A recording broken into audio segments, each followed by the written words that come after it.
Hello दोस्तों। तो हमने 6 चैप्टर तक कर लिया था HTML एट्रीब्यूट्स तक। तो आगे है HTML हेडिंग्स। HTML हेडिंग्स और दूसरा चैप्टर है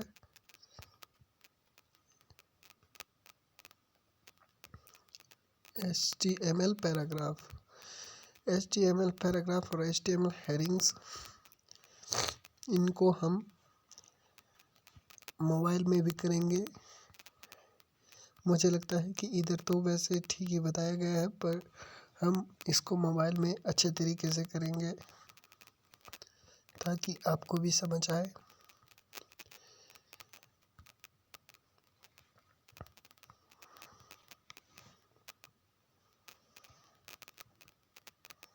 यहाँ पर मैं न्यू डॉक्यूमेंट ओपन करूँगा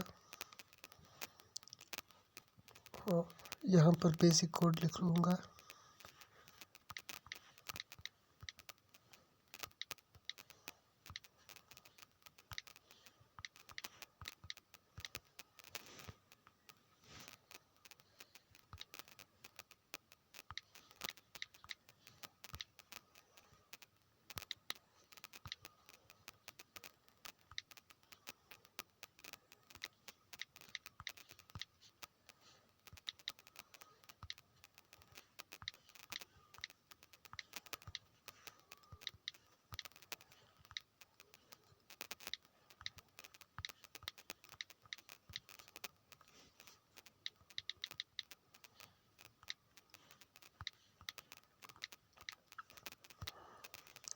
ये मैंने बेसिक कोड लिख लिया है।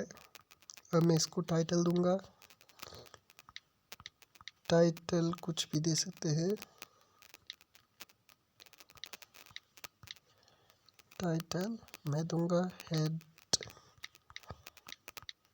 Heading and paragraph.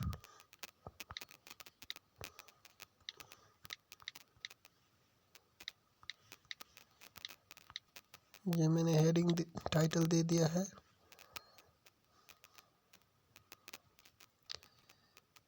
तो टाइटल को क्लोज करते हैं। ये टाइटल क्लोज कर दिया। अब हम करेंगे हेडिंग और पैराग्राफ टैग, और पैराग्राफ टैग के अंदर कुछ और टैग करेंगे हम, जो कि वहीं से मैंने किया है W3C स्कूल की वेबसाइट से। तो H1 टैग हम करेंगे। मैंने आपको पहले भी बताया है कि जो हेडिंग है वो 6 प्रकार की होती है। सबसे पहले हम H1 करेंगे।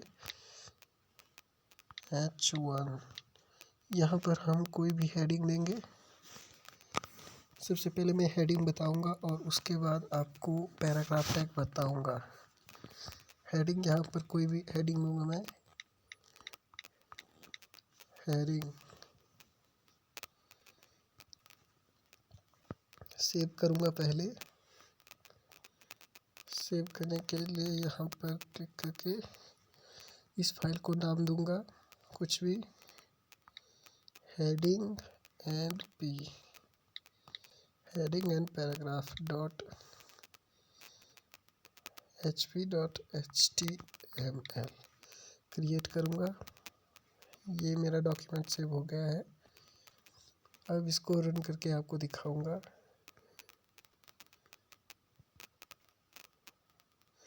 ये मेरा कोड शो हो रहा है, हेडिंग इधर शो हो रही है। अब मैं आपको 6 की 6 हेडिंग करके बताऊंगा ताकि आपको भी समझ आ जाए कि ये कैसी होती है।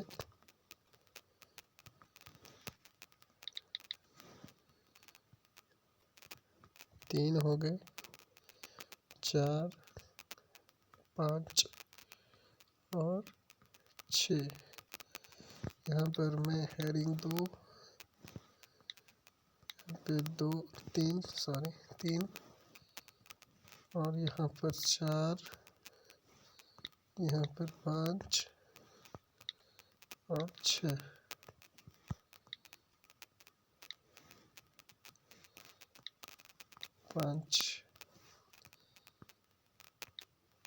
चौथी हेडिंग, तीसरी और दूसरी। अब मैं आपको इन 6 हेडिंग्स को प्रिंट करके दिखाऊंगा, शो करके दिखाऊंगा कि ये कैसी नज़र आती है। ये देखिए, H1 जो है वो सबसे बड़ी हेडिंग है, H2 उससे छोटी, और तीसरी उससे छोटी, चौथी उससे छोटी, और H6 सबसे छोटी। मतलब H1 में जो हेडिंग होती है वो सबसे इम्पॉर्टेंट हेडिंग होती है। H1 में हम सबसे इम्पॉर्टेंट हेडिंग देते हैं और H6 में सबसे लीस्ट इम्पॉर्टेंट। तो ये थी हेडिंग्स। अब मैं आपको पैराग्राफ टैग बताऊंगा।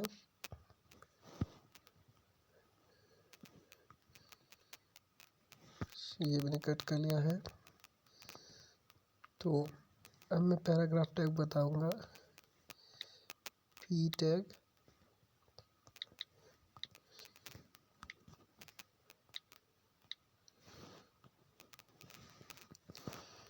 हेडिंग में चेंज करता हूँ इधर। यहाँ पर मैं हेडिंग दूंगा what is HTML, what is HTML, ये हेडिंग दूंगा। और यहाँ पर HTML को डिफाइन करूँगा। HTML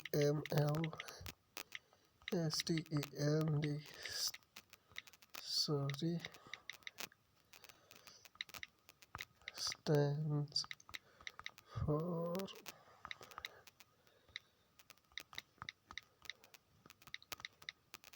text language।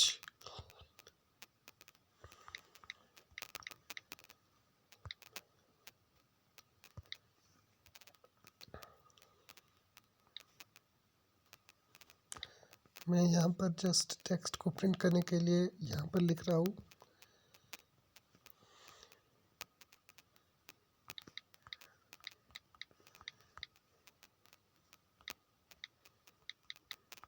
Spelling mistake हो सकती है।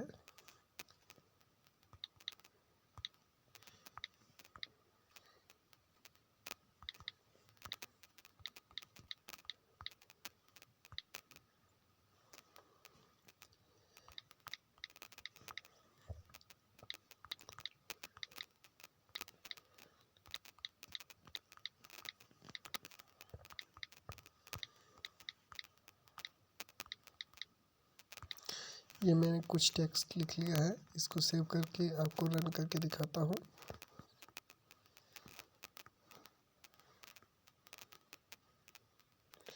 ये देखिए, जैसे कि ऊपर हेडिंग आ गई है और हेडिंग के नीचे ये पैराग्राफ ब्लॉक में आ गया है। मैं इसको कॉपी पेस्ट करके थोड़ा सा और बड़ा करता हूँ पैराग्राफ को, ताकि इस पैराग्राफ को आसानी से देखा जा सके।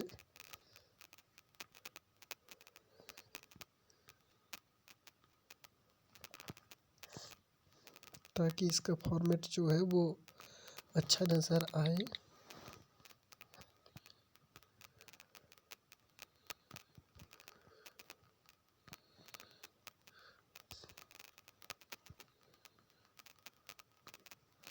ये ठीक ही बड़ा पैराग्राफ हो गया है। अब मैं इसको दोबारा रन करके दिखाऊंगा।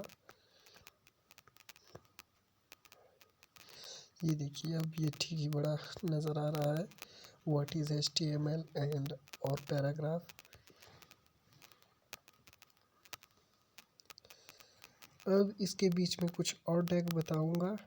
ये तो था H1 और P टैग, हेडिंग और पैराग्राफ टैग। अगर हम H1 और P के बीच में एक हॉरिजॉन्टल लाइन खींचना चाहते हैं तो इसके लिए HR टैग लगता है। ये एक सिंगल टैग है, इसका इफ़ेक्ट मैं अभी दिखाऊंगा कि ये कैसा होता है। ये देखिए, अब आपको ऊपर एक लाइन जैसे नज़र आ रही है, यही है HR टैग। इधर आप देख रहे होंगे, ये एक हॉरिजॉन्टल रूल है HR टैग। इससे एक हॉरिजॉन्टल लाइन आती है। जैसा कि आप ऊपर देख रहे हैं, ये एक हॉरिजॉन्टल लाइन है। इसके इससे आप जो हेडिंग है और पैराग्राफ है उसको अलग अलग कर सकते हैं, देखने में भी अच्छा लगता है। और वापिस करके अब इसके बाद मैं 3 टैग जो बहुत ही खास है, बोल्ड, इटालिक और अंडरलाइन टैग बताऊंगा। बोल्ड आपको तो पता ही होगा, बोल्ड टेक्स्ट को कैसे करते हैं। बोल्ड टेक्स्ट नॉर्मल टेक्स्ट से कुछ थोड़ा विड्थ में, मतलब थोड़ा मोटा होता है। पहले आप उसको देख लें। मैं यहाँ पर बोल्ड टैग का इस्तेमाल करूँगा। बोल्ड टैग में बी टैग इस्तेमाल होता है, बी, और इधर ही इसको क्लोज करूँगा, बी टैग, और सेव करके आपको फिर से दिखाऊंगा।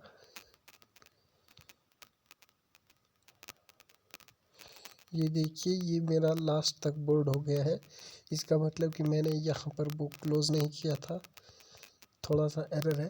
पर देखिए, ये HTML स्टैंड्स फॉर से आगे सारा बोल्ड हो चुका है। ये नॉर्मल टेक्स्ट जो है उससे थोड़ा सा बोल्ड है। ये है बोल्ड टैग। ये स्ट्रॉन्ग टैग की ही तरह होता है। स्ट्रॉन्ग टैग भी इसका ही एक एग्जांपल है, पर इन दोनों में कुछ डिफरेंस होता है। डिफरेंस इनकी डेफिनेशन का है, इनके स्टाइल का नहीं। ये यहाँ पर क्लोज नहीं हुआ था।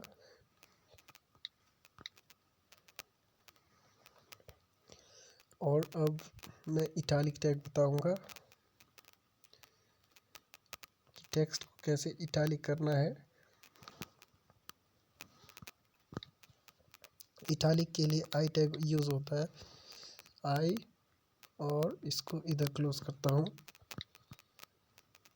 क्लोज आई।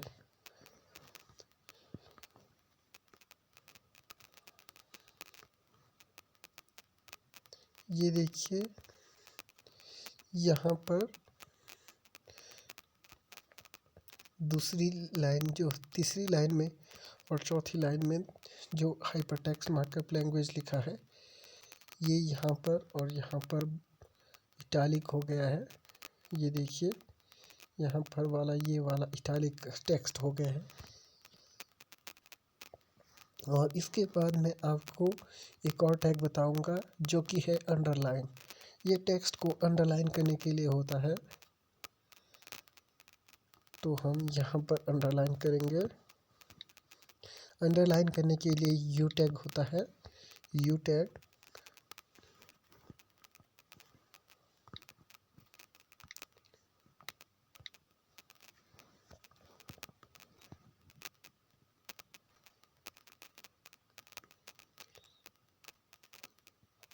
ये देखिए, ये वाली लाइन थोड़ी सी मतलब अंडरलाइन हो गई है। इस तरह से हम हेडिंग, पैराग्राफ और पैराग्राफ के अंदर अंदर तो क्या, कहीं पर भी इसका इस्तेमाल कर सकते हैं। जब भी हम टेक्स्ट को अंडरलाइन करना चाहते हैं, बोल्ड करना चाहते हैं, या फिर उसको इटालिक करना चाहते हैं, इस प्रकार हम इन तीनों टैग का इस्तेमाल कर सकते हैं। पैराग्राफ टैग का इस्तेमाल हम पैराग्राफ लिखने के लिए करते हैं। अब हम इसके ही नीचे एक और पैराग्राफ लिखेंगे, तो आपको नज़र आएगा कि पैराग्राफ और पैराग्राफ के बीच में कैसे एक स्पेस आता है, मतलब एक लाइन ब्रेक होता है। मैं इस पूरे पैराग्राफ को कॉपी करूँगा, ये सिर्फ आपको बताने के लिए कर रहा हूँ कि पैराग्राफ और पैराग्राफ टैग के बीच में कि कैसे ये अलग होता है या सेपरेट होता है। कॉपी, और नीचे लिखूँगा पेस्ट।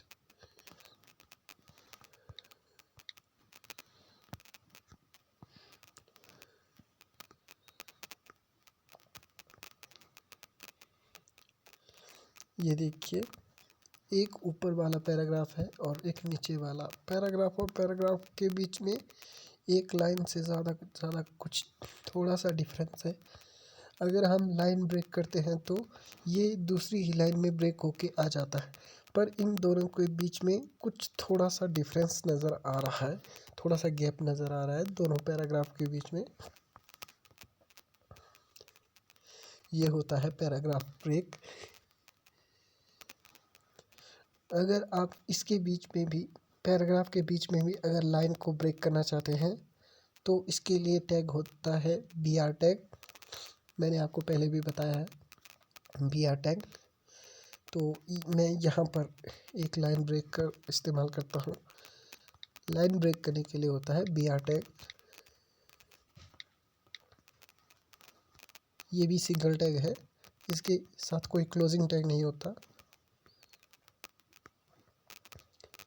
ये देखिए, अब आप देख रहे होंगे कि BR टैग और पैराग्राफ ब्रेक में क्या फ़र्क है। जो BR टैग है वो सिर्फ एक लाइन का ब्रेक डालता है, और जो पैराग्राफ टैग इधर है वो एक लाइन से कुछ ज़्यादा सा ब्रेक डालता है, जिससे ये कि थोड़ा सा मतलब एक पैराग्राफ और पैराग्राफ के बीच में थोड़ा सा डिफरेंस आ जाता है। और अब आप देख रहे होंगे कि जो भी टेक्स्ट पैराग्राफ के बीच में है वो ऑटोमेटिकली लाइन ब्रेक करके नीचे की तरफ आ जाता है, दूसरी लाइन में आ जाता है। अगर हम चाहते हैं कि हमारा टेक्स्ट बिना लाइन ब्रेक किए आगे को चलता रहे, तो उसके लिए हम क्या टैग इस्तेमाल करेंगे। इसके लिए दोस्तों एक टैग होता है, जैसे कि पोइम में होता है कि हम अपनी लाइन को बिना ब्रेक किए अपने एक फॉर्मेट में लिखना चाहते हैं, जैसे कि लाइन ब्रेक ना हो, और एक स्टैंजा वाइज लिखना चाहते हैं, तो इसके लिए हमारे पास प्री टैग होता है। प्री टैग होता है। प्री टैग क्या करता है, जैसा कि फॉर्मेट आपके टेक्स्ट एडिटर में ही है वैसा ही फॉर्मेट उसको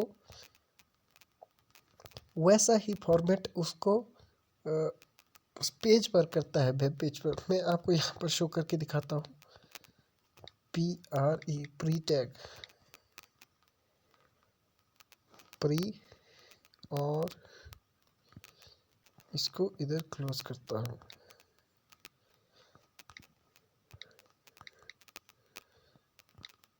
प्री टैग,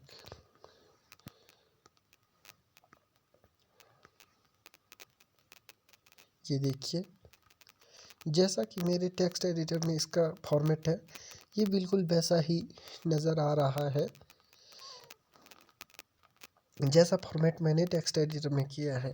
यहाँ पर ये लाइन ब्रेक दिखा रहा है जैसा टेक्स्ट एडिटर में है, जैसे ब्रेक टैग मैंने दिया है, और बीच बीच में जहाँ जहाँ पर मैंने लाइन को नीचे लाया है, मतलब एंटर दबा के, वहाँ वहाँ पर ये लाइन ब्रेक हो गया है। इस तरह से आप मतलब एक पोइम का फॉर्मेट लिख सकते हैं एक इजी वे में, और इसको बाद में CSS के थ्रू स्टाइल कर सकते हैं। ये था प्री टैग। और अब मैं बैक करूँगा। प्री टैग के साथ साथ और भी बहुत से टैग हैं, बस आज के लिए इतना ही। और अब हम इसको देखने के बाद एक बार W3C स्कूल की थ्योरी करेंगे कि वहाँ पर क्या बताया है। वहाँ पर भी सेम टू सेम ऐसा ही बताया है, कुछ सा थोड़ा सा डिफरेंस है। चलिए देखते हैं, वहाँ पर भी थोड़ा सा कवर कर लेते हैं। बाकी इन सब टैग को आप रिवाइज कर सकते हैं, सारे एलिमेंट को जो भी मैंने बताया है। H1 पैराग्राफ, प्री टैग, और BR tag, I tag italic करने के लिए, U tag, U element underline करने के लिए, और B एलिमेंट बोल्ड करने के लिए।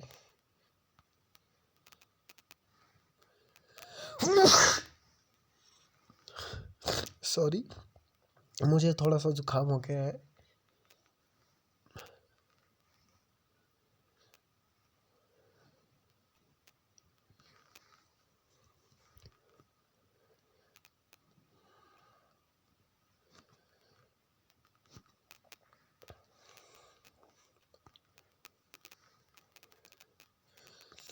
ये थी W3C स्कूल की। अब इसमें थ्योरी करते हैं।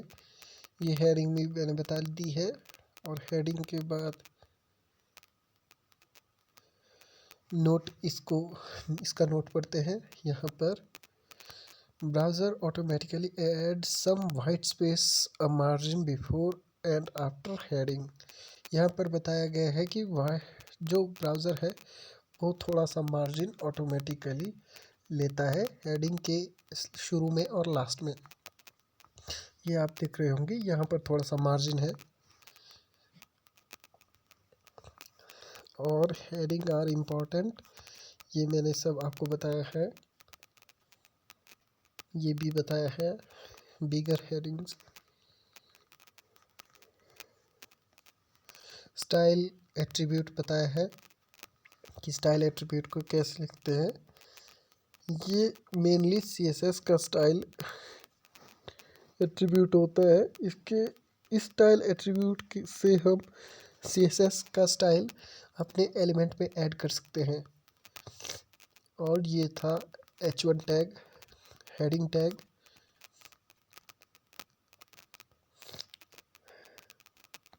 तो आगे करते हैं।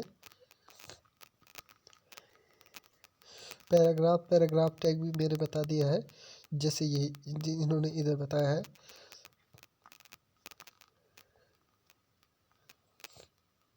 और हॉरिजॉन्टल रूल HR टैग ये भी बताया है। ये एक सिंगल टैग है, इन्होंने कैसे इस्तेमाल किया है ये देखेंगे। ये देखिए HR टैग बीच में, हेडिंग टैग, पैराग्राफ और लाइन ब्रेक टैग भी, HTML line break BR tag ये भी बताया है। और pre tag, P tag. Poem देखिए, my bonnie lies over the ocean, ये कैसे इन्होंने बताया है। ये देखिए ऊपर तो ऐसे टैग में लिखा था, नीचे पर कोई लाइन ब्रेक नहीं हुआ। इसीलिए ऐसी पोइम लिखने के लिए हम प्री टैग का इस्तेमाल करते हैं, जिससे कि लाइन मतलब ऑटोमेटिकली ब्रेक हो जाए, जैसा फॉर्मेट हमने टेक्स्ट एडिटर में किया है। इसीलिए हम प्री टैग का इस्तेमाल करते हैं। ये देखिए इन्होंने बताया है कि प्री टैग इसका सॉल्यूशन है इसे करने के लिए। और प्री टैग करने से जब ये आता है तो ये वैसे ही आता है जैसे टेक्स्ट एडिटर में है।